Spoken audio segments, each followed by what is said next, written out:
ब्रेकनंतर तुमचं पुन्हा एकदा स्वागत। नवीन वर्षाची सुरुवात महागाईनं झाली आहे। मुंबईसह महाराष्ट्रातील सर्वसामान्यांना भाडेवाढीचा झटका लागलाय। एसटी प्रवाशांच्या खिशाला कात्री लागलेली आहे। एसटी महामंडळाचा 15% भाडेवाढीचा प्रस्ताव देण्यात आला होता। यावर राज्य सरकारनं शिक्कामोर्तब केलंय। शनिवारी 25 जानेवारी मध्यरात्रीपासून एसटीच्या भाडेवाढ लागू होणार आहे। गेली 3 वर्ष निवडणुकांच्या पार्श्वभूमीवर भाडेवाढ करण्यात आलेली नव्हती।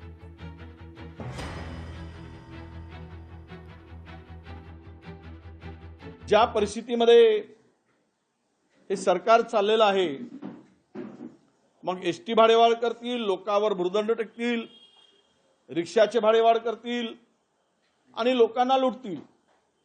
4 वर्ष लुटतील, 5व्या वर्षी वाढतील, 1000 रुपये प्रमाणे खोटा आश्वासन देतील, पुन्हा सत्तेवर येतील। लोकांची फसगत करून आलेलं हे सरकार आहे, हे आता सिद्ध झालेलं आहे। त्यामुळे या सरकारला कुठल्याही प्रकारची मला वाटतं की लाजबीज बाळगायची आवश्यकता नाही।